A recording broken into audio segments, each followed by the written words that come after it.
pemberantasan korupsi. Maksudnya kita nggak bisa juga berantas korupsi sekitaran ambil di sana ambil di sini. Kita mesti lihat juga kira-kira kalau yang ini kita beresin dampaknya lebih besar nggak gitu.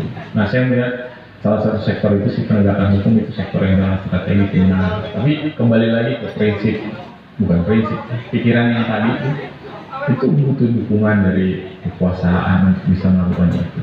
Nggak bisa cuma KPK sendiri tiba-tiba datang.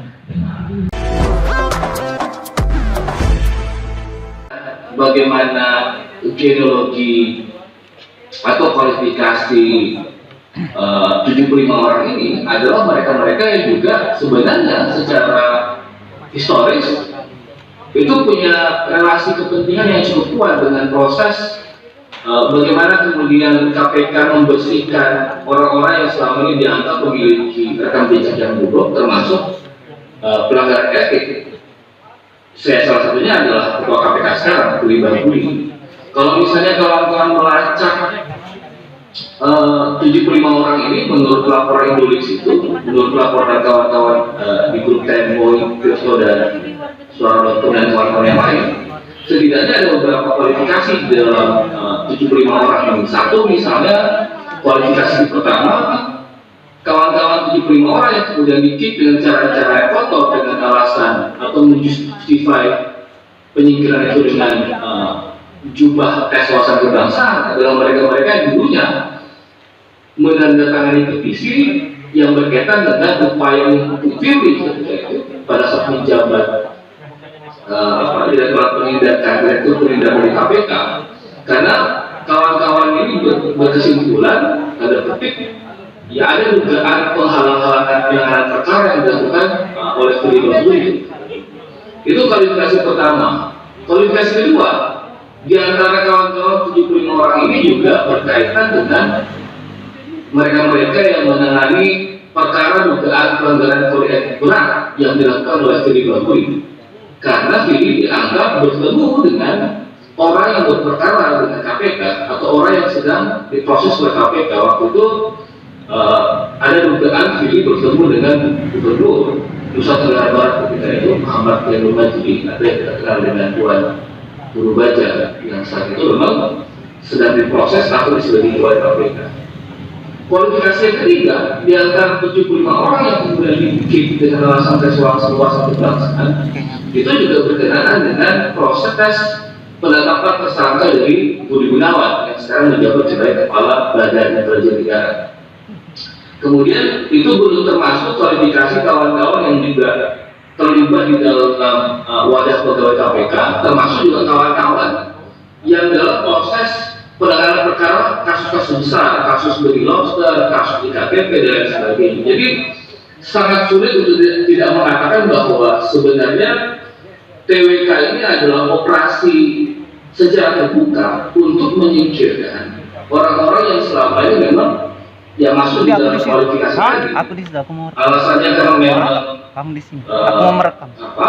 Firly sebagai ketua KPK merasa bahwa orang-orang ini adalah orang-orang yang dulu mempersoalkan dirinya, mempersoalkan Budi Gunawan, termasuk juga bagaimana agar kasus-kasus besar yaitu diinterupsi agar tidak jalan, sebagaimana keinginan dari bukan hanya pelaku-pelaku korupsi tetapi juga termasuk bagi saya yang kawan-kawannya koruptor, dia termasuk juga mereka-mereka yang akan jadi koruptor di kemudian hari.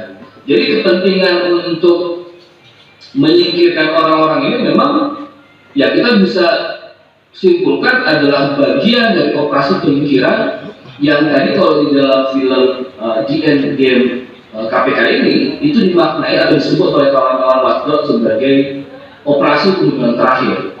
Kenapa disebut sebagai operasi pembunuhan terakhir atau operasi pelengkap terakhir? Karena memang ini bukan upaya pertama kalinya. Bagaimana kemudian operasi dari level politik mencoba melemahkan, melumpuhkan atau membunuh KPK secara sistematis. Itu upaya yang sudah berkali-kali dilakukan. Dan kalau kemudian kita membandingkan dengan beberapa negara yang lain, ya upaya yang sama juga dilakukan oleh kelompok-kelompok elit politik, terutama mereka yang dekat dengan kekuasaan yang memiliki kewenangan untuk melumpuhkan lembaga-lembaga terasa serupa dengan KPK di negara-negara tersebut.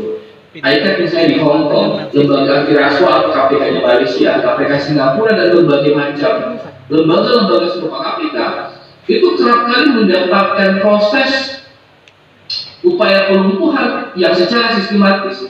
Kalau misalnya kita identifikasi, setidaknya ada tiga cara yang selalu dilakukan oleh elit politik atau oleh kekuasaan atau para koruptor ya untuk melumpuhkan lembaga-lembaga antirasuah tersebut. Sama persis apa yang dialami oleh KPK hari ini.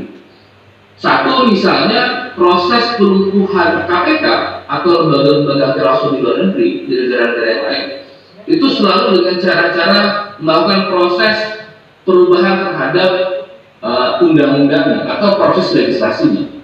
Nah, kalau kawan-kawan misalnya cermati pelemahan KPK melalui produk legislasi itu sudah mulai dilakukan di tahun 2010, 2011, 2012, dan puncaknya pada tahun 2019 ketika revisi terhadap Undang-Undang 30 2002 itu disahkan ya dengan cara-cara proses legislasi yang menurut saya justru jauh dari metode-metode penyusunan proses undang-undang yang sebenarnya mestinya dilakukan dengan cara-cara yang partisipatif terbuka.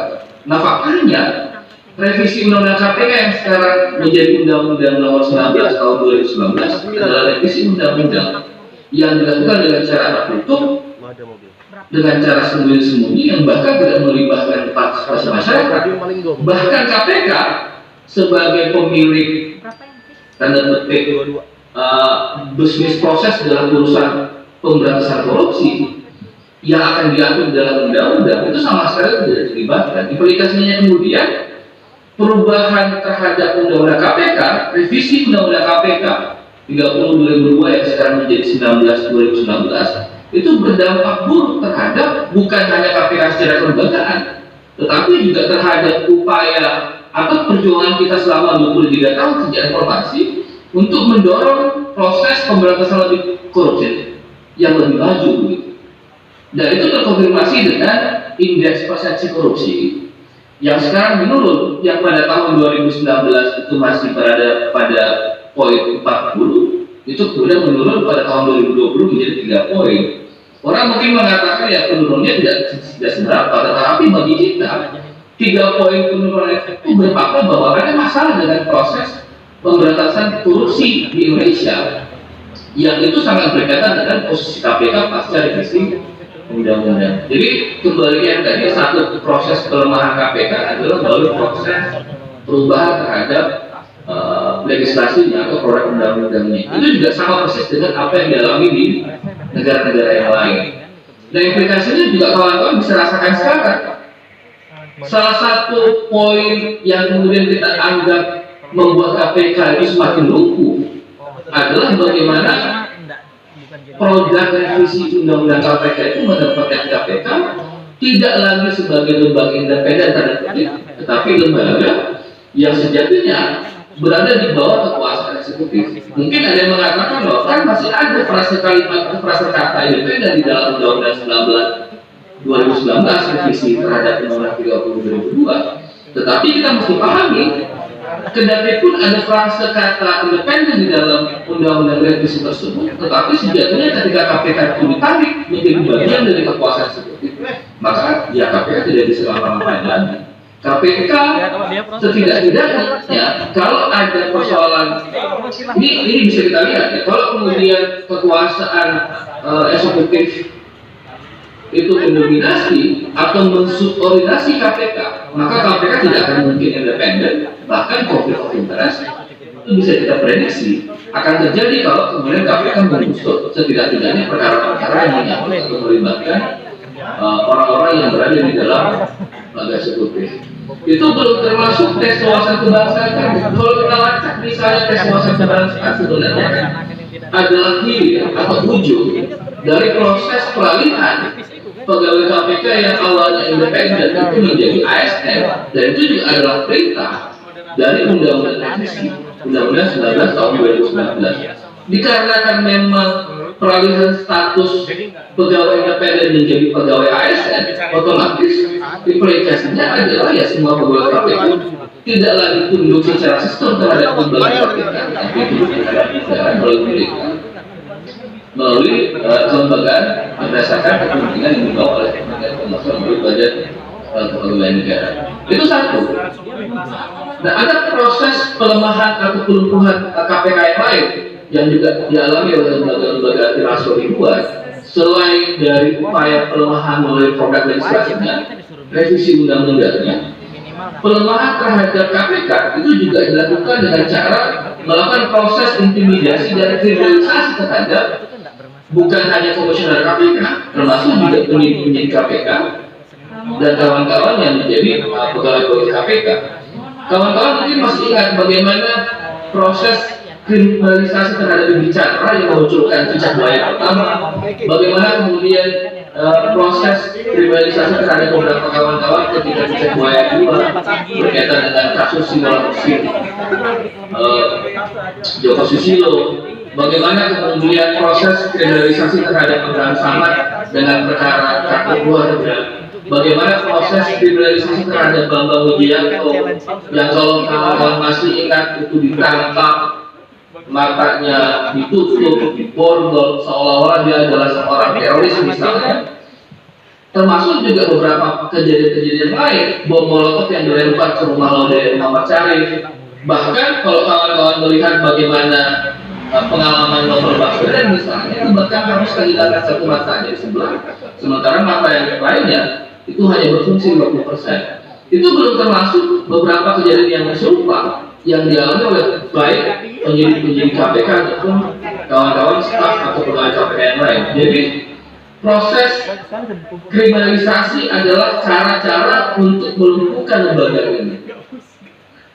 Selain itu juga ada proses atau metode pelumpuhan lain yang kerap kali juga dialami oleh lembaga-lembaga antirasuah termasuk KPK ini. Bagaimana kemudian lembaga ini selalu dilemparkan dengan isu-isu hoax dengan tujuan untuk melemahkan, bahkan melakukan pecah belah terhadap sokongan lembaga-lembaga yang selama ini konsisten memberikan dukungan terhadap KPK. Kawan-kawan misalnya melihat isu hoax yang dilempar berkaitan dengan isu Talibanisme misalnya. Padahal kalau kita lihat isu Taliban ini sebenarnya adalah produksi isu yang sengaja dibuat untuk memecah belah dan seolah-olah ada pengelompokan di dalam tubuh KPK.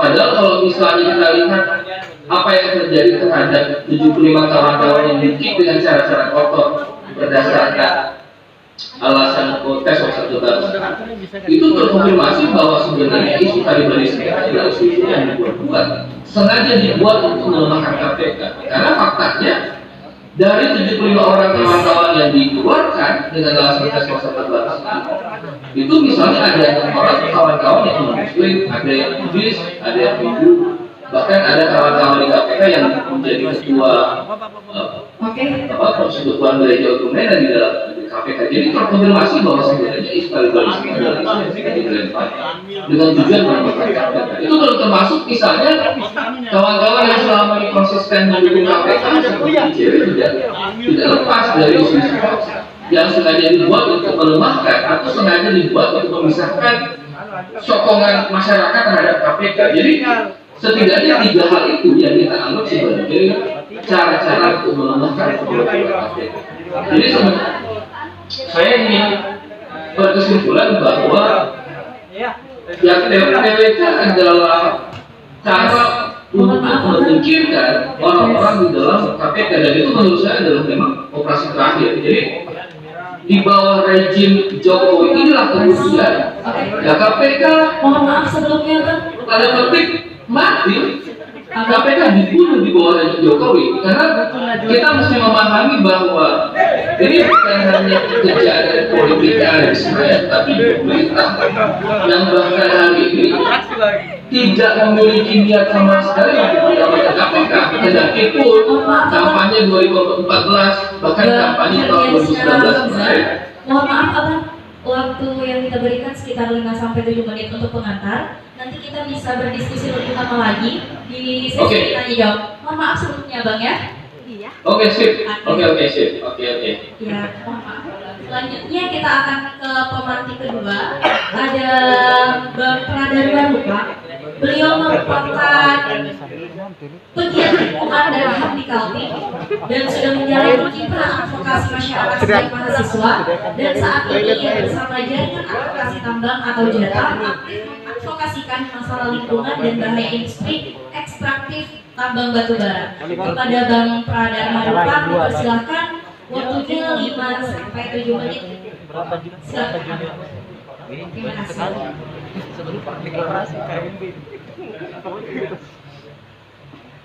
Terima kasih. Apakah audio saya terdengar bagus? Terdengar, Bang. Oke.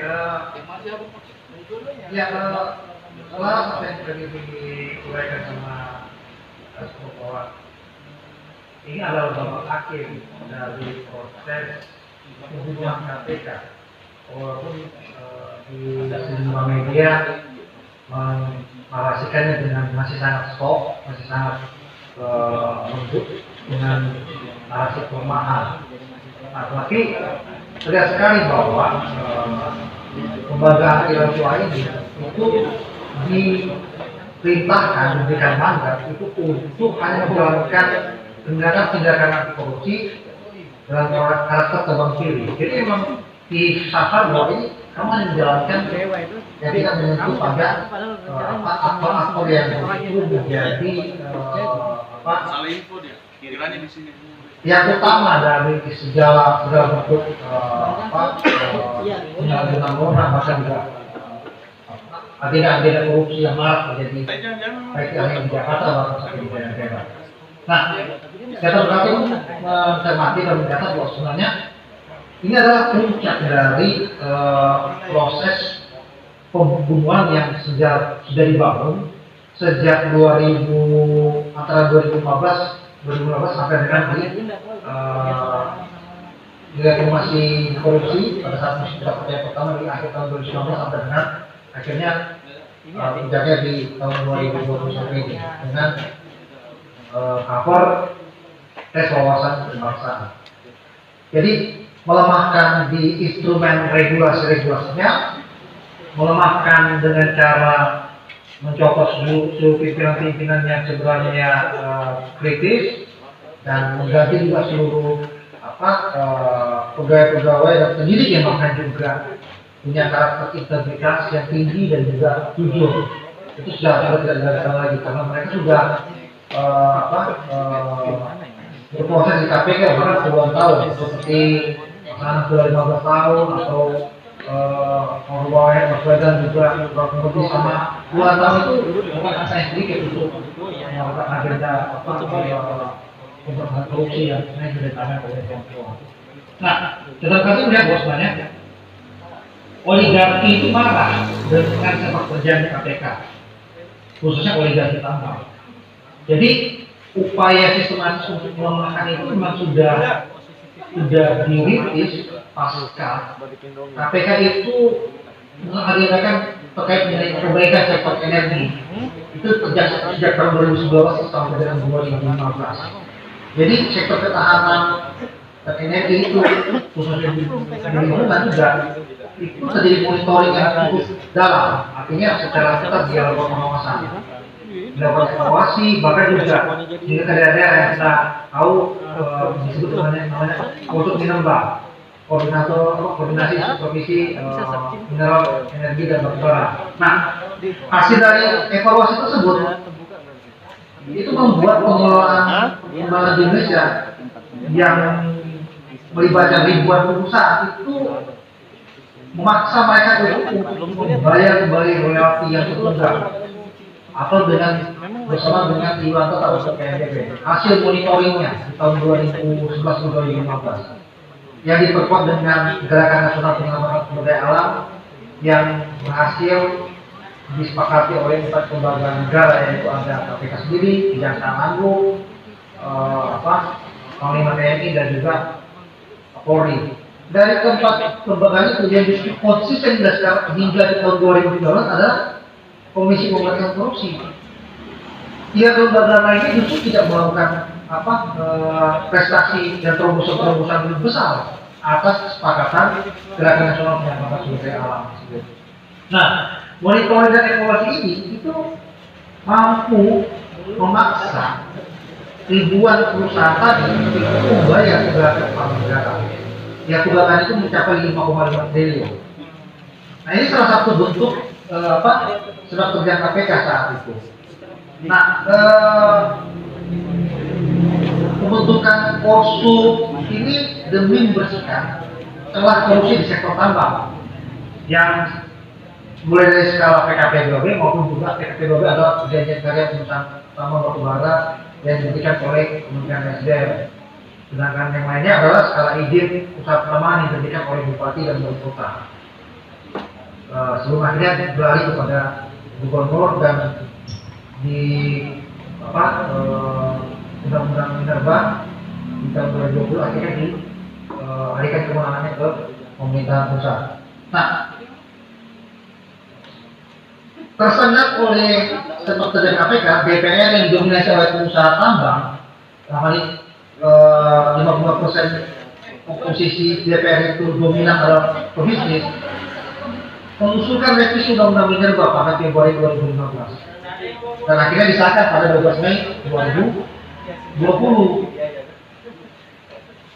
Ada catatan lain, bagaimana KPK itu juga mengawasi bagaimana situasi internal kita di Astro. Jadi KPK di tahun 2018 itu menyelidiki dugaan korupsi terkait PT Lumor negara. Nah,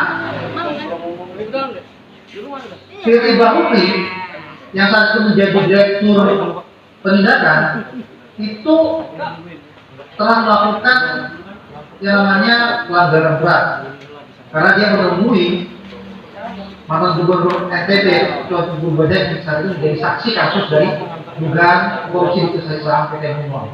Nah, penindakan etik ini belum berjalan karena si Firly Bahuri keburu ditarik ke institusi asalnya yaitu Polri. Jadi hukuman itu belum sempat dijatuhkan. Jadi ini salah satu bagaimana upaya-upaya untuk menghalangi memberantas agenda korupsi di sektor tambang itu sebenarnya sudah biasa dilakukan oleh KPK. Oke, baik. Nah, Terima kasih. di tahun 2019 KPK bersurat kepada Presiden Jokowi dan kepada Kementerian SDM saat itu nasional terkait dengan kontrak PT Tariko Harum yang bahwa perpanjangan yang dilakukan oleh Kementerian SDM itu sangat prosedural. Mohon maaf Abang, mungkin kita bisa lanjut nanti di sesi diskusinya. Ya, mungkin sedikit lagi nanti saya yang di kasus perpanjangan ini Tariko Harum. Jadi di perpanjangan ini salah satu bentuk tamparan besar terhadap oligarki tambang yang mengakibatkan bahwa ternyata KPK ini membahayakan posisi para bandar-bandar batubara yang justru mendominasi peta politik di Senayan dan juga di sekeliling Istana Negara. Jadi mengapa alur kemarahan oligarki tambang itu mulai terlihat ketika puncaknya pada proses perubahan revisi undang-undang KPK hingga proses PWK yang kita sebut ini adalah dagelan. Ya itu mungkin dari saya sebagai pengantar. Terima kasih. Baik, terima kasih kepada Bang Rupang yang sudah memaparkan sedikit banyaknya pengantar terkait dari KPK The Endgame. Selanjutnya kita akan ke pemantik terakhir yaitu ada Bang Nanang Faridja. Beliau merupakan salah satu staf pegawai di KPK, sudah 15 tahun di KPK dan tepat sekitar 6 hingga 7 bulan yang lalu beliau mengundurkan diri di bulan Desember tahun 2020 menjadi ketua wadah pegawai di KPK.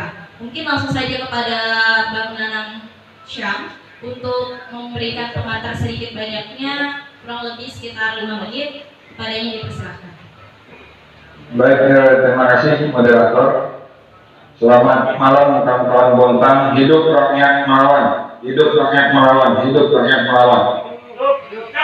Kawan-kawan sekalian, ini pula keuntungan proyek pembicara terakhir dari Kupas Tuntas sama Bung Kasro dan Bung Rupang. Jadi saya hanya bicara 3 menit, nggak usah 5 menit. Jadi KPK hari ini udah selesai dan sudah banyak testimoni yang disampaikan oleh kawan-kawan di film tadi, dan saya juga secara tidak langsung bisa teman-teman ikuti proses yang terjadi di film. Tapi saya ingin mengatakan bahwa yang terjadi ini adalah sebuah desain besar dari oligarki untuk menyelesaikan KPK sebagai lembaga dan melawan gerakan anti korupsi yang dilakukan oleh rakyat semesta secara masif. Jadi yang disampaikan Bung Kasro itu ini adalah soal reformasi anti korupsi, ini adalah soal perebutan lahan tambang, ini adalah soal perebutan lahan kehutanan, ini soal perebutan lahan sumber daya alam yang hari ini akan mereka tunjukkan untuk mencapai tujuan-tujuan buruk, ya, tujuan-tujuan jahat mereka. Gitu. Nah, jadi tidak ada satupun sebenarnya kalau pembahasan TWK itu yang akan berujung kepada disingkirkannya 75 orang-orang baik. Saya di media sosial dan di banyak-banyak forum saya sampaikan bahwa urusan TWK itu urusan remeh-temeh. Saya kira yang terjadi adalah bagaimana bangsa ini akhirnya menghinakan orang-orang yang selama ini menjadi dan menjaga standar nilai-nilai integritas. Hari ini kita sudah tidak punya lagi standar nilai integritas. Pimpinan KPK orang yang cacat hukum dan cacat integritas. Pimpinan KPK adalah orang-orang yang tidak bisa dipegang kata-katanya. Orang-orang yang semula berkata bahwa tidak akan ada lulus tidak lulus, ini hanya proses asesmen saja. Kalau manusia sudah tidak bisa dipegang kata-katanya, apalagi kita yang bisa kita percaya dari sebuah lembaga yang selama ini mengagung-agungkan integritas itu. Jadi teman-teman sekalian, memang 2019 ketika undang-undang KPK lama ya, Undang 30 tahun 2002 itu dijadikan Undang 19 tahun 2019 itu KPK itu sudah sakratul maut. Nah, makanya saya pribadi ya, tanpa mengurangi rasa hormat saya kepada kawan-kawan 75 yang sedang berjuang hari ini berkaitan sama TWK yang bermasalah itu, saya kira ini adalah pilihan-pilihan saja bahwa di dalam atau di luar sebenarnya kondisi KPK itu sudah dikuasai oleh orang-orang yang memang tidak punya tujuan untuk memberantas korupsi pun negara ini. Dan bisa kita lihat bagaimana di media sosial mereka saling lempar bola, saling lempar tanggung jawab siapa yang bertanggung jawab terhadap TWK ini. Dan sampai hari ini Komnas HAM, Ombudsman dan tentu saja ya kawan-kawan 75 dan dibantu oleh Mas Dani dan kawan-kawan Watchdog untuk menyampaikan kepada masyarakat luas kenapa kita Nopar ini menjadi sebuah agenda penting. Ya karena publik harus tahu bahwa yang sedang diperjuangkan oleh kita semua hari ini, termasuk kawan-kawan yang masih bertahan nonton ini, adalah kita sedang menegakkan nilai-nilai dan standar integritas yang selama ini kita perjuangkan. Kalau standar nilai integritas itu sudah tidak tegak di publik ini, tidak ada lagi bisa kita pertahankan dengan KPK. Makanya saya selalu menyampaikan sudah finish di dalam KPK, tapi di luar kita tidak boleh berhenti untuk terus membersamai perjuangan dan gerakan ini. Jadi saya kira itu teman-teman, karena statement sudah begitu banyak disampaikan di film dan testimoni sudah kita dengarkan, dan saya lebih senang nanti kita berdiskusi. Saya kira demikian, hidup rakyat melawan. Terima kasih. Baik, terima kasih banyak kepada Bang Nanang yang sudah menyampaikan sedikit banyaknya pengantar. Jadi ada pengantar dari Bang Pradharma yang mengatakan bahwa pada saat ini merupakan babak akhir proses pembunuhan KPK, di mana KPK hanya menjalankan proses tebang pilih saja, dan puncak dari proses ini merupakan pelemahan yang menjadikan KPK sebagai alat dan menjadikan orang-orang yang jujur, yang memiliki radikal dalam kebenaran itu merupakan dan memberikan tagline kepada mereka saat ini adalah berani jujur pecat gitu. Dan ini juga merupakan desain di balik ini semua adalah kemarahan oligarki yang tadi disampaikan oleh Bang Pradharma, yaitu ini merupakan tamparan keras bagi para oligarki dan mereka merasa marah atas apa yang sudah dilakukan oleh KPK, ditambah pula oleh penyampaian dari Bang Nanang bahwa ini juga merupakan desain besar dari oligarki untuk menghancurkan KPK, dan soal ini adalah soal tentang reformasi yang telah dikorupsi dan bangsa ini telah menghinakan orang-orang yang menjaga standar integritas. Dan adapun tujuan dari nobar kali ini yaitu menjadi agenda penting penting bahwa masyarakat, khususnya publik, harus mengetahui bagaimana kondisi KPK saat ini dan seperti apa kelanjutannya. Mungkin sekian apa yang sudah disampaikan oleh para pengantar atau pemantik yang sudah menjabarkan. Langsung saja kita ke sesi yang mungkin ditunggu-tunggu oleh para kawan-kawan juang saat ini. Kita akan membuka dalam satu sesi ada 3 pertanyaan. Silakan nanti kawan-kawan maju ke depan biar nanti teman-teman yang di belakang atau kawan-kawan yang belakang bisa lihat dan mungkin bisa saling kenal. Saya persilakan. Ada yang ingin bertanya? Banyak nih. Oke, ayo sudah. Ya tanya ya.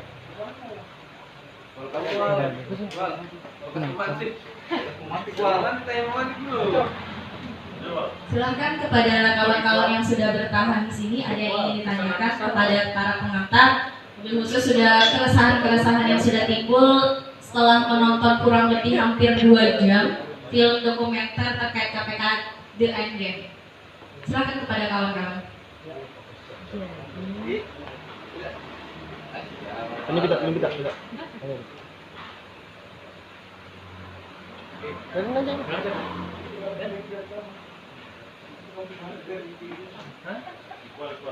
Bang Adli, nanya ke Bang. Ayo Bang.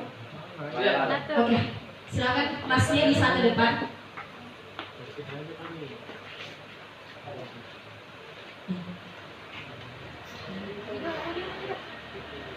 Mungkin ada 2 penanya lagi, silakan juga untuk ke depan. Silakan. Setting bang, setting kameranya lah. Oke, sebelumnya Shalom, salam sejahtera untuk kita semua.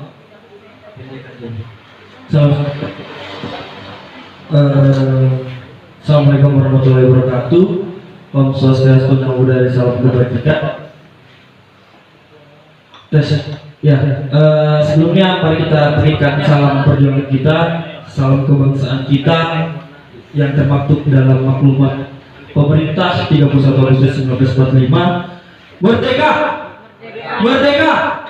Hidup mahasiswa, hidup masyarakat Indonesia, hidup perempuan yang berlawan. Oke, sebelumnya perkenalkan, nama saya Yusuf Yudis Tanggak dari masyarakat Kota Balikpapan dan hari ini aktif di organisasi mahasiswa Gerakan Mahasiswa Nasional Indonesia atau GBNI. Sebelumnya salam buat kawan-kawan semua, salam kenal buat kawan-kawan semua, salam buat pemantik kita, Bang Rupa, Bang Castro dan Bang Nana. Sebelumnya berbicara soal KPK, saya sangat sepakat dengan apa yang disampaikan oleh pemantik, bahwasanya kondisi hari ini adalah grand design daripada keinginan pemerintah yang coba bagaimana untuk menghancurkan atau membunuh KPK itu sendiri. Kita bisa lihat apa yang disampaikan oleh pemantik tadi dengan bagaimana mungkin kawan-kawan pernah dengar atau masih teringat di kepala kita Cicak versus Buaya jilid 1, 2, lalu akhirnya muncul Taliban, bahasa Taliban di KPK itu sendiri, lalu akhirnya muncul satu aturan yang coba untuk menghilangkan independensi daripada KPK itu sendiri. Seperti apa yang disampaikan oleh Bang Castro, bahwasanya meskipun dalam undang-undang KPK terdapat frasa independensi, tetapi perubahan status keanggotaan dari anggota biasa akhirnya berubah menjadi ASN itu adalah bentuk daripada pelemahan KPK itu sendiri.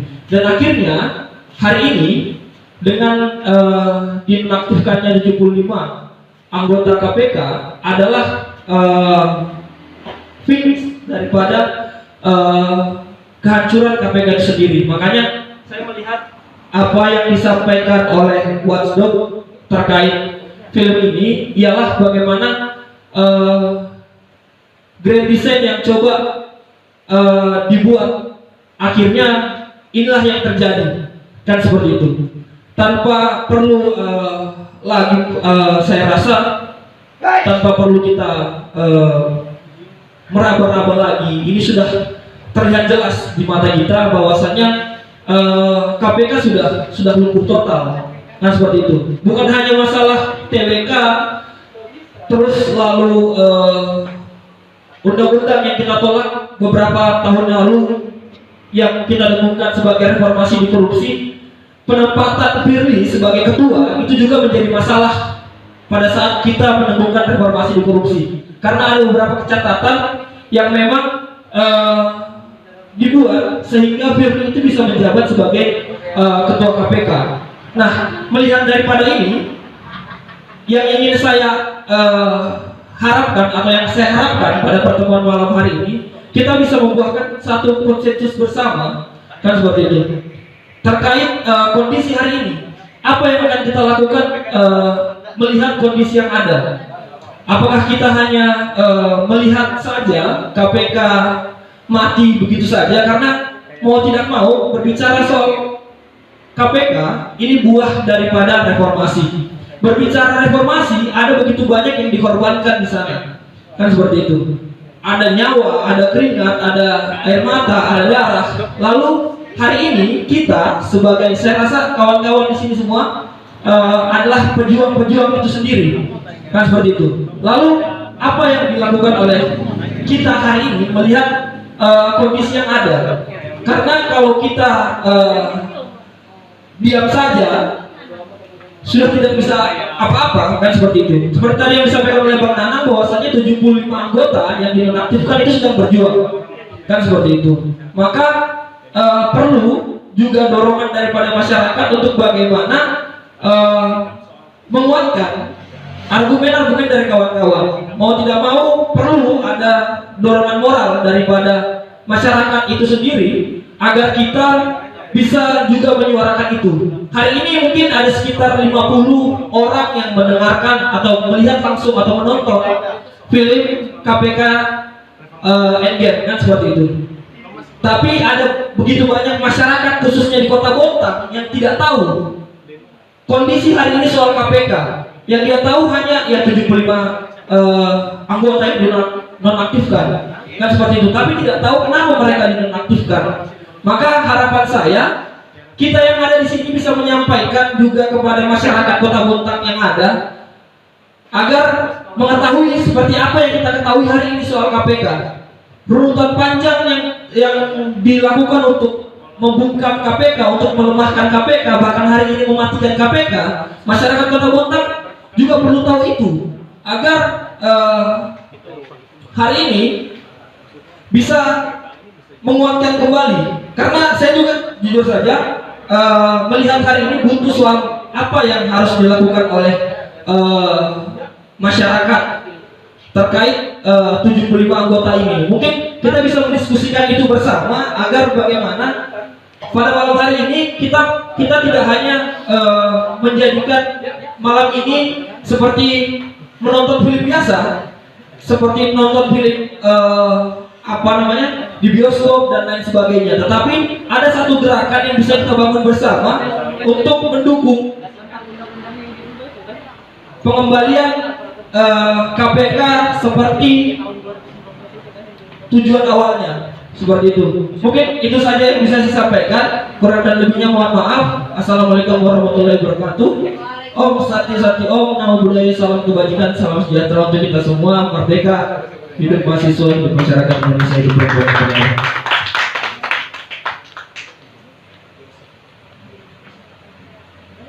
Oke, terima kasih banyak kepada Bung Yosef yang sudah menyampaikan bagaimana tanggapannya atas pemaparan film maupun pengantar dari ketiga pemateri kita. Mungkin kita akan kumpulkan dulu nanti dan sekaligus disampaikan oleh para pemateri kita. Ada lagi dari forum ini yang ingin bertanya? Oke, silakan. Buku rumus. Bawan. Oh, ini ada. Kamu nih langsung. Bismillahirrahmanirrahim. Assalamualaikum warahmatullahi wabarakatuh. Perkenalkan, nama saya Wisnu Mubarak dari Posis Madrasah Aliyah Negeri Bontang atau Bontang. Kita semua tahu bahwa KPK saat ini telah dilemahkan oleh beberapa pihak atau beberapa kebijakan-kebijakan diantaranya revisi Undang-Undang KPK. Nah, langsung saja yang ingin saya tanyakan adalah bagaimana cara atau upaya kita untuk memperjuangkan atau membangkitkan kembali KPK terkhusus di kalangan pelajar, karena kami juga pelajar sadar akan hal itu. Jadi kami juga ingin berperan, kami juga ingin membantu kakak-kakak kita atau bapak-bapak kita untuk memperjuangkan hal itu. Itu saja. Sekian. Assalamualaikum warahmatullahi wabarakatuh. Terima kasih banyak kepada Husni dari Marun Bontang yang sudah menyampaikan pertanyaannya. Satu kesempatan lagi. Silakan Masnya. Temanku nih. Temanku anu pesennya tuh. Makan berat nih. Assalamualaikum warahmatullahi wabarakatuh. Waalaikumsalam. Salam sejahtera, selamat malam buat teman-teman. Senang sekali ada kesempatan nobar kali ini. Selamat malam juga dan terima kasih buat pemantik Bung Farid, Bung Rupan dan Bung Erdi atau Bung Efro. Langsung ya, jadi gini. Kalau bicara soal kondisi KPK sekarang, rasanya susah untuk tidak menentukan sikap. Misalnya kita gimana gitu. Kebetulan nama saya Kadli, saya pegiat media juga dengan kebanyakan teman-teman di sini dan undangan. Melihat KPK sekarang rasanya sulit untuk kita menentukan sikap. Liputan terakhir misalnya yang dilakukan sama kolaborasi media di Indonesia itu saja sudah memberikan kita pandangan insight soal bagaimana sih kondisi sampai akhirnya TWK ini dibuat. Yang tadi sudah dijelasin lewat film, kemudian kalau kita teman-teman baca akses berita itu akan dapat gambaran bagaimana sebenarnya TWK ini didesain untuk sampai akhirnya kondisinya seperti ini. Nah, kalau mau bicara mengingat kembali, saya kalau bicara soal revisi KPK sekarang, rasanya langsung teringat pada revisi Undang-Undang KPK 2019. Di situ reformasi di korupsi, tagar itu sangat membekas bagi saya. Kalau misalnya ada teman-teman yang pernah aktif di kemahasiswaan saja, pasti akan terbawa gitu melihat bagaimana gerakan mahasiswa saat itu tidak bicara banyak soal warna gerakan dan sektoralnya, tapi isu ini menjadi upaya bersama ya secara nasional. Nah, yang saya lihat ternyata KPK ini salah satu isu yang bisa jadi momentum nasional dalam gerakan. Itu pertama yang saya sadari bahwa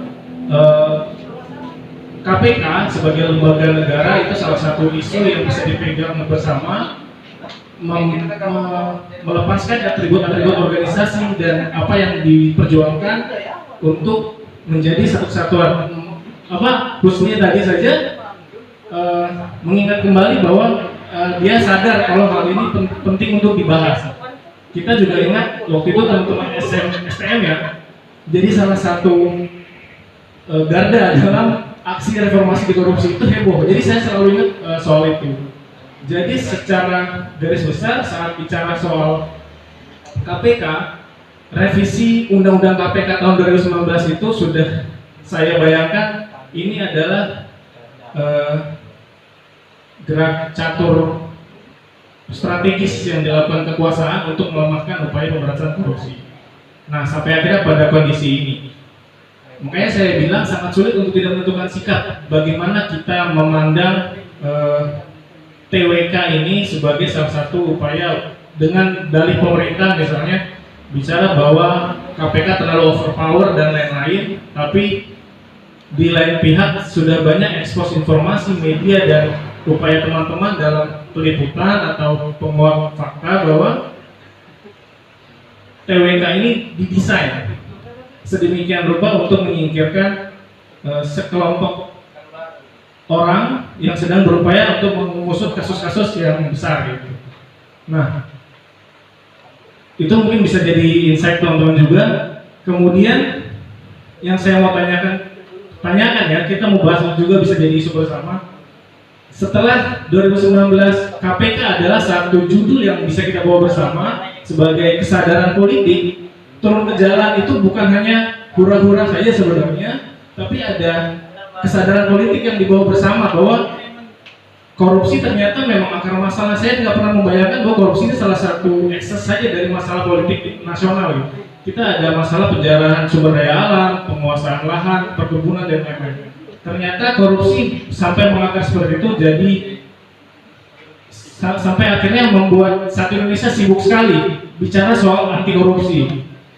Saya kalau ingat KPK juga ya mau tidak mau, suka tidak suka dan harus mengakui bahwa hanya KPK yang punya guts gitu ya, punya keberanian untuk menjangkau orang-orang tertentu dengan kekuasaan sebesar itu gitu.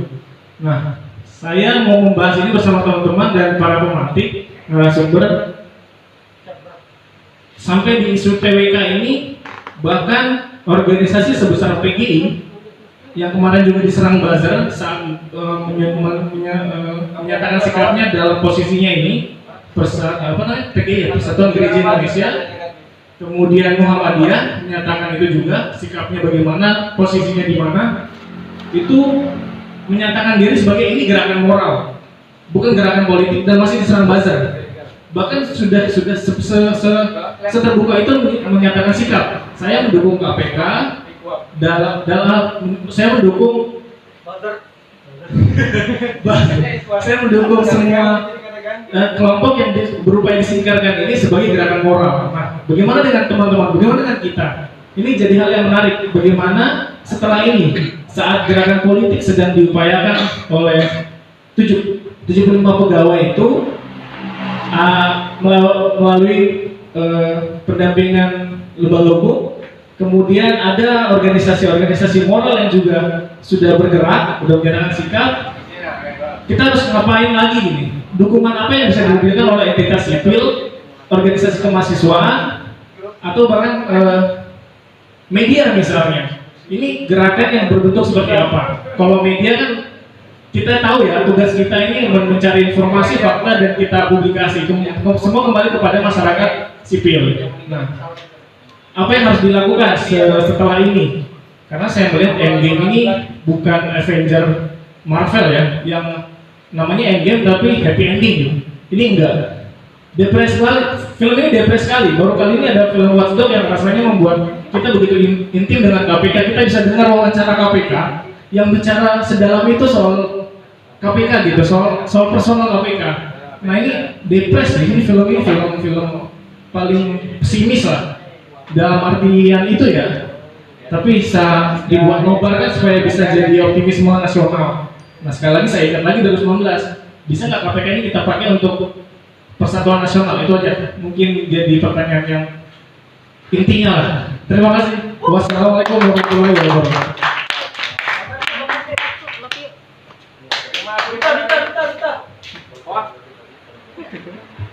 Oke, baik, terima kasih kepada ketiga penanya kita. Yang pertama ada Bung siapa yuk?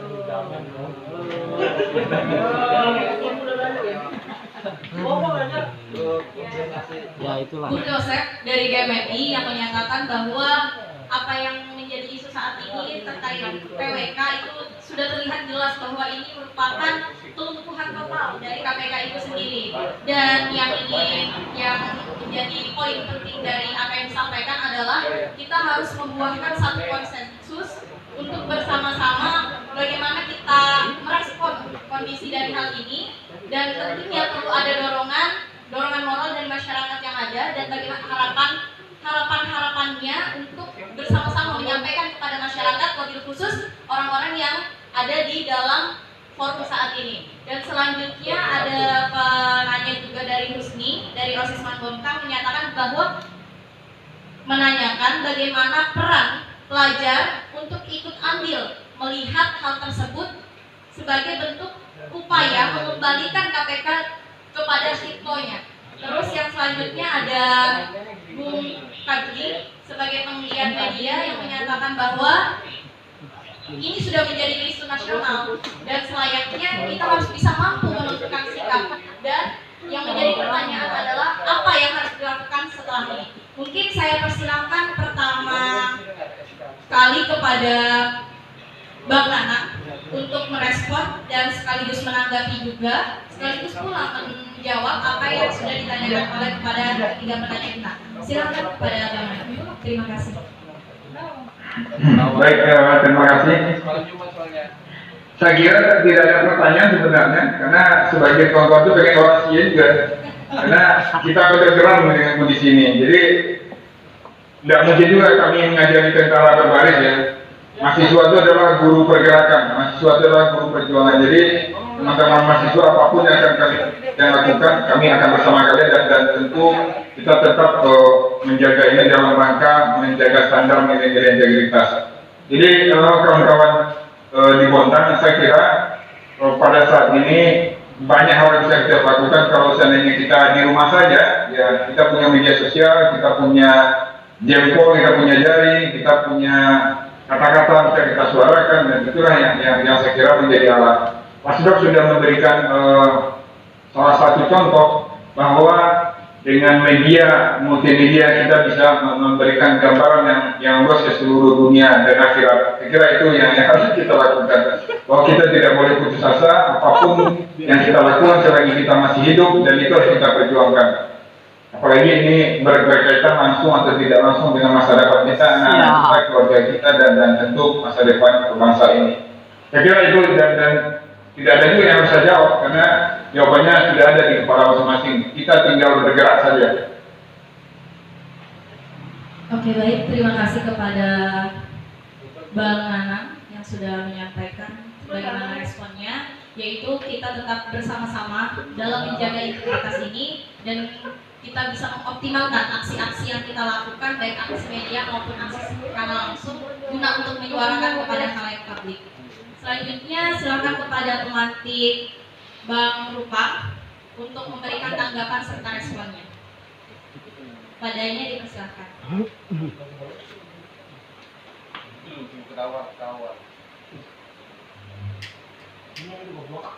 Ya, kalau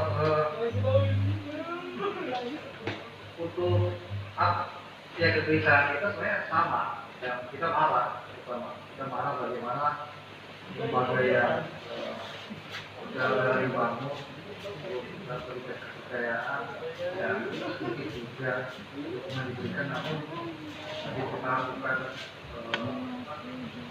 begini loh. Menandakan bahwa bukan kemajuan bagi bangsa ini bukan besar. Direkam semua kan? Sebenarnya Ambil rekamannya itu aja. Diskusinya. Hah? Diskusinya untuk khusus. Lembaga ini Kak, tidak pernah mendapatkan dukungan kuat, baik juga di luar maupun di dalam pun juga sama komitmen pemerintah atau makin baik ya.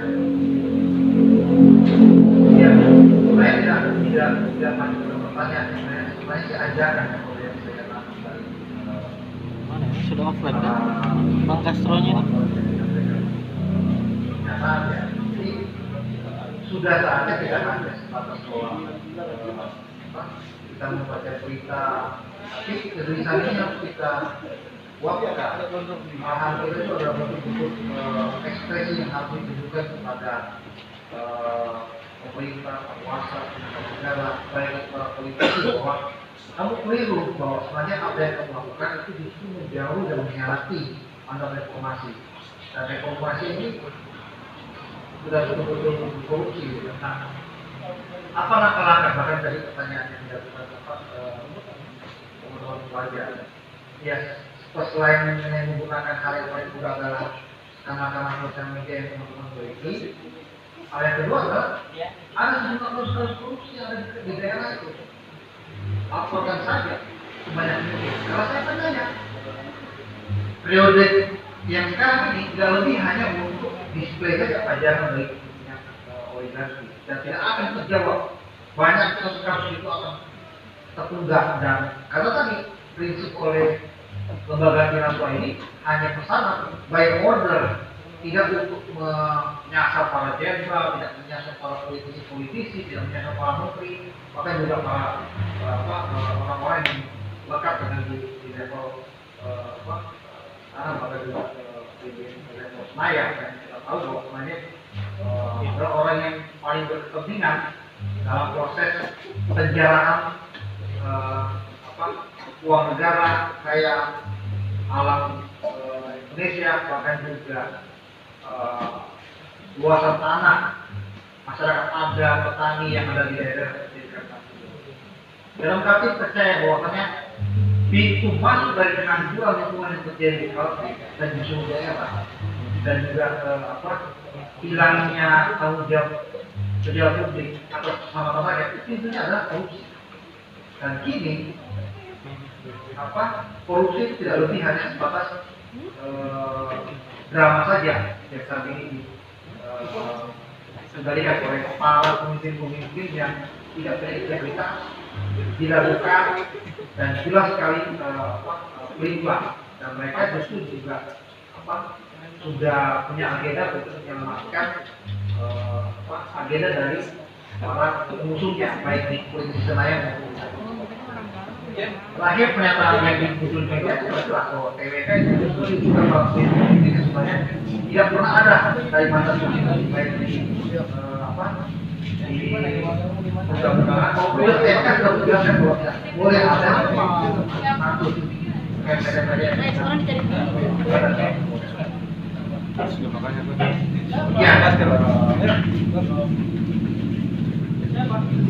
Baik, terima kasih banyak kepada atas penyampaiannya terkait bagaimana langkah-langkah yang harus dilakukan. Yang pertama yang paling penting yaitu bagaimana kita menyuarakan melalui media.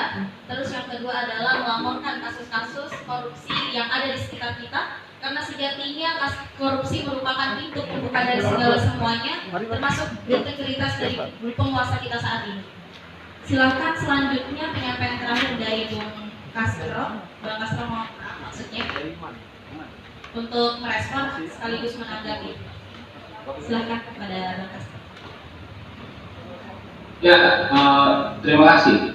Yang pertama tadi saya mau sedikit mengomentari apa yang disampaikan oleh Bung Joseph ya, dengan perihal sebenarnya poinnya adalah untuk apa tujuan KPK itu dilumpuhkan. Kalau saya ingin menganalogikan itu seperti kalau itu ibaratkan perampok untuk menjara rumah dengan leluasa, yang matikan dulu kamera pengawasnya, matikan dulu CCTV-nya, atau racuni dulu anjing penjaganya mungkin. Jadi kalau kita terjemahkan dalam situasi KPK hari ini, ya untuk melakukan perampokan besar-besaran terhadap kekayaan alam kita, maka pengawasnya mesti dilumpuhkan terlebih dahulu, dalam hal ini KPK.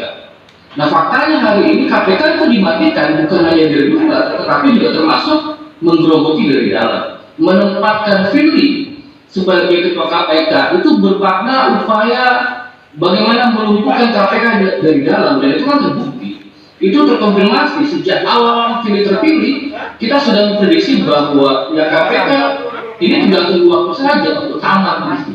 Jadi poinnya adalah pelumpuhan KPK sebenarnya adalah upaya untuk melakukan penjarahan secara besar-besaran, termasuk kalau kita ingin memprediksi pasca Undang-Undang Cipta Kerja dengan pendekatan omnibus kemarin, bakal banyak proyek-proyek mercusuar yang akan dikerjakan oleh negara, oleh pemerintah. Salah satunya adalah proyek ibu kota negara. Dan kalau kemudian perampokan itu ingin dilakukan secara besar-besaran, maka satu-satunya pilihan bagi para kelompok oligarki ini, kalau bahasa kawan-kawan tadi, ya lumpuhkan KPK-nya. Yang tertawa tentu saja para koruptor, teman-teman di koruptor, dan yang akan jadi koruptor di kemudian hari. Nah kalau ada pertanyaan misalnya apa yang mesti kita lakukan sekarang, saya pikir itu yang menjadi poin penting, spending point kita bagaimana kemudian mencoba menerjemahkan kemarahan kita, karena kan kita tidak ingin sekedar marah ya. Banyak orang yang geram, banyak orang yang marah, tetapi gagal menerjemahkan kemarahan itu menjadi sebuah gerakan bersama. Ini juga ada hubungannya dengan siapa tadi?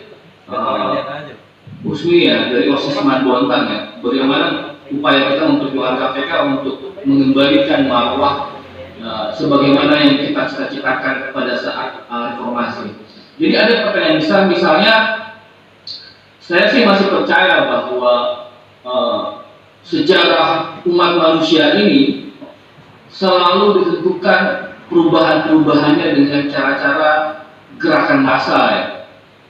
Ya kalau kita bicara soal pengalaman Indonesia misalnya, kita tidak akan mungkin merdeka tahun 1945 kalau tidak dengan gerakan massa.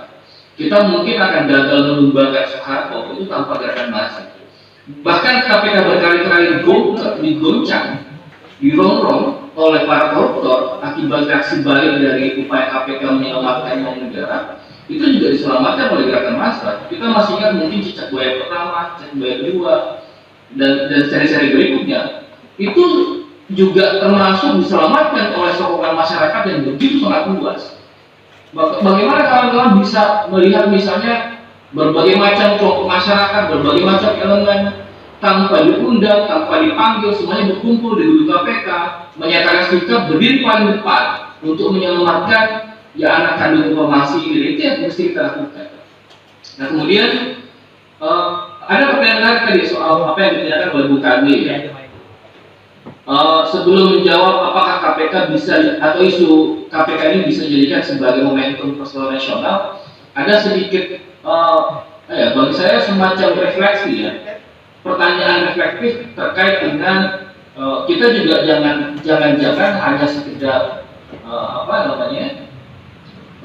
turun ke jalan itu dan berlawan jalan-jalan hanya kita pakai sebagai semacam semacam hobi dan gaya hidup ya.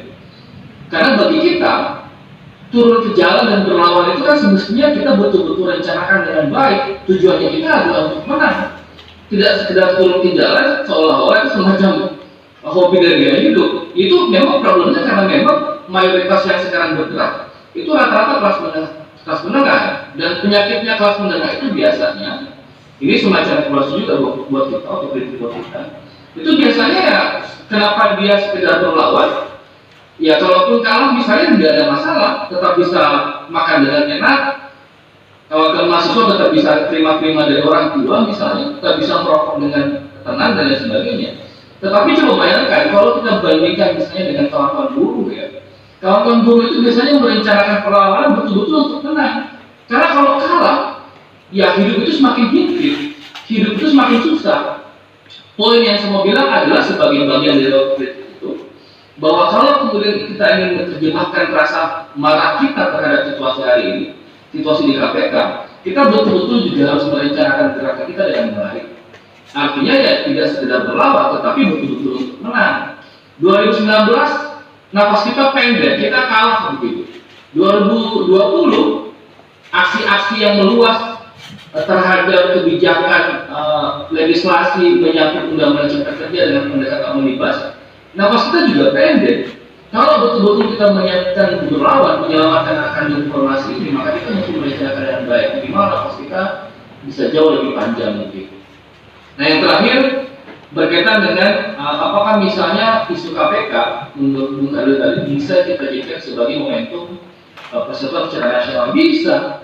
Tetapi yang perlu kita pahami adalah kita mesti berangkat dari pemahaman bahwa isu KPK kalau kita tarik itu kan sebenarnya akan sampai kepada satu perspektif atau analisa bahwa sebenarnya persoalan KPK ini itu memang dilatar belakangi oleh kepentingan oligarki. Sama persis kalau kita berpandangan dengan apa yang dialami oleh kawan-kawan buruh.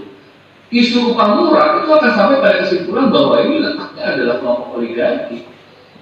Begitupun dengan isu lingkungan, kalau kita tarik yang menyebabkan kerusakan lingkungan di mana-mana yang begitu sangat parah, termasuk yang di Kalimantan Timur, itu juga karena persoalan oligarki. Nah kalau ada pertanyaan oligarki mana yang dimaksud? Saya pikir itu diterjemahkan dengan baik. Misalnya kalau kita baca apa yang disampaikan oleh Trinitas, apa yang disampaikan oleh Robinson, apa yang disampaikan oleh Willy Hadis, bahwa kelompok oligarki ini sebenarnya tidak semata-mata soal mereka yang minoritas menguasai mayoritas, tetapi juga termasuk yang menguasai sumber daya. Nah, kalau kawan-kawan misalnya buka peta di DPR sekarang, ada 292 orang anggota DPR yang berlatar belakang usaha. Nah, 292 dari 575 anggota DPR itu berarti hampir 50%, itu sekitar 45%. Nah, sekarang kita menghadapi itu. Makanya jangan heran kalau semua kualitas atau produk legislasi yang ada sekarang, undang-undang yang dibuat, termasuk revisi undang-undang yang merugikan masyarakat, itu pasti bisa kita tebak akan berpihak kepada kepentingan pengusaha, akan berpihak kepada kepentingan oligarki. Oligarki itu ada di mana-mana, termasuk ada di partai politik sekarang. Kalau kawan-kawan buka database partai politik mana sih yang tidak dikuasai oleh pengusaha? Partai politik mana sih misalnya hari di parlemen yang tidak dikendalikan oleh kelompok oligarki? Semuanya berkaitan dengan modal. Gitu. Makanya banyak kawan-kawan juga yang mencoba peruntungan tanda petik masuk ke dalam partai politik itu tidak mendapatkan uang karena dia tidak membawa modal, karena pertarungan sekarang yang dianggap sebagai pertarungan yang sebenarnya dimenangkan oleh kelompok oligarki. Itu belum termasuk misalnya hari ini kita juga berhadapan-hadapan tidak hanya dengan kelompok oligarki, tetapi juga kelompok berjuang kecil, kelompok-kelompok intelektual, kelompok-kelompok yang bahkan dulunya aktivis, tetapi sekarang yang menggadaikan idealisme untuk merapat dengan kekuasaan. Makanya benar kata Soekarno ya kita akan jauh lebih susah, generasi berikutnya itu akan jauh lebih susah karena tidak hanya berhadapan dengan penjajah, tetapi juga termasuk ya berhadapan-hadapan dengan bangsanya sendiri. Itu coba bayangkan mereka-mereka yang dulu memperjuangkan demokrasi, menjatuhkan Soeharto dengan isu korupsi, termasuk bagaimana meletakkan fondasi sebuah lembaga yang bernama KPK yang selama ini mendapatkan sokongan dan kepercayaan publik, tetapi sekarang justru berdiam diri ketika KPK dilumpuhkan. Fajrul Rahman misalnya, kemudian ada Surya Chandra, kemudian ada siapa kawannya Uda Nanang, ada siapa Luki misalnya. Banyak sekali kawan-kawan angkatan 98 yang kemudian justru hari ini berdiam diri. Nah, kita juga berhadapan dengan itu. Tapi poinnya adalah bahwa kita menjadikan momentum KPK sebagai momentum mempersatukan kepentingan kita secara nasional, itu adalah poin penting yang mesti kita jadikan sebagai starting point untuk melawan ya kepentingan oligarki. Karena bagi saya sebenarnya kita tidak boleh melihat KPK asih KPK, tetapi KPK bagian integral dari persoalan ekonomi politik bangsa. Dan menyelamatkan KPK tidak semata-mata dengan melihat KPK secara kelembagaan kok, atau tidak melihat corruption as corruption, tetapi ya corruption itu juga bicara soal politik, bicara juga soal ekonomi dan sebagainya. Kira-kira begitu.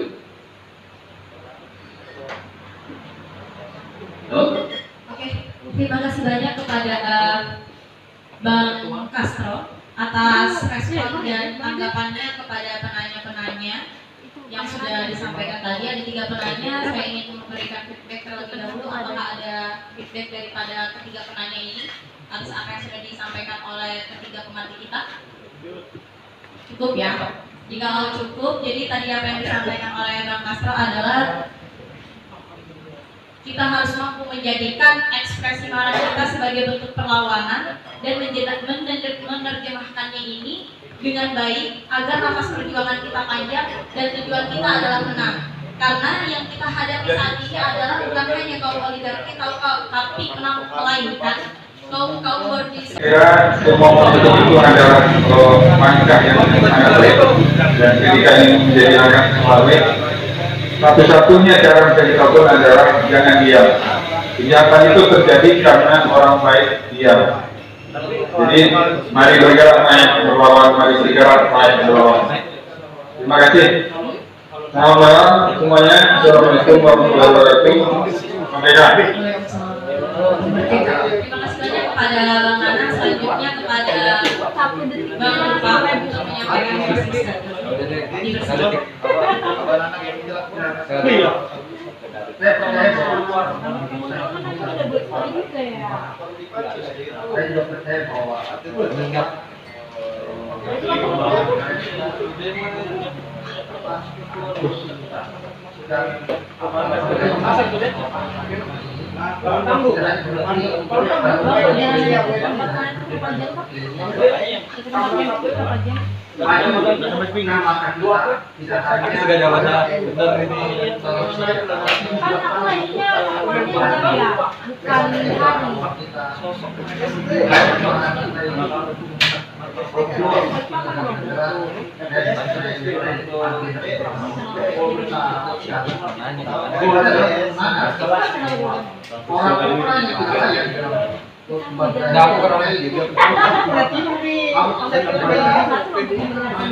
bersekutu dengan masyarakat, dengan mahasiswa dan pelajar untuk mengembangkan musuh yang hari ini telah menguasai KPK. Orang jujur itu dipecat.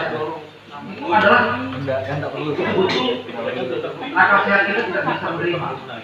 Dan hari ini KPK oleh orang lain punya karakter menguasai agenda kita bisa mempertahankan dan selalu kita bisa menjadi pengawal dan mereka punya masalah lain yang agenda bisa Maida sudah melakukan konsolidasi melakukan tadi di kota Kabupaten juga sama dan juga akan melakukan uang kalau mau camping ada agenda organisasi yang partisipan sebuah pengawalan ini untuk ada tidak hanya memilih ada baru-baru agenda dan di dalam agenda Baik, terima kasih banyak kepada Bang Rupang dan terima kasih banyak pula kepada ketiga umat TPK yang sudah bersama-sama pada saat ini untuk melakukan Nobardis yang diselenggarakan oleh Forum Jurnalis Utang dan Aliansi Jurnalis Independen Samarinda. Terima kasih banyak atas kesempatannya dan terima kasih pula saya ucapkan kepada kawan-kawan yang sampai di sini masih bertahan. Apresiasi juga buat adik-adik pelajar kita yang berada di tengah kita. Harapannya kesadaran ini kita akan bangun bersama dan sedikit memberikan closing statement dari saya dan mengutip sedikit kata-kata yang sudah disampaikan oleh Bu Nanti bahwa tiap bukanlah pilihan tapi bergerak bersama adalah pilihan dan bangun gerakan kita agar atas perjuangan kita panjang dan tujuan kita adalah menang. Terima kasih, saya Siti Nurul Hijilatul Bersih selaku moderator. Mohon maaf apabila ada kata-kata yang kurang berkenan maupun kesilapan. Mohon dimaafkan. Allahumma hidillah kami mulil haq walau kana murad, katakanlah yang baik dan benar walaupun itu pahit. Allahumma hidillah kami. Wassalamualaikum warahmatullahi wabarakatuh. Merdeka, hidup mahasiswa, hidup rakyat Indonesia dan hidup perempuan yang berlawan.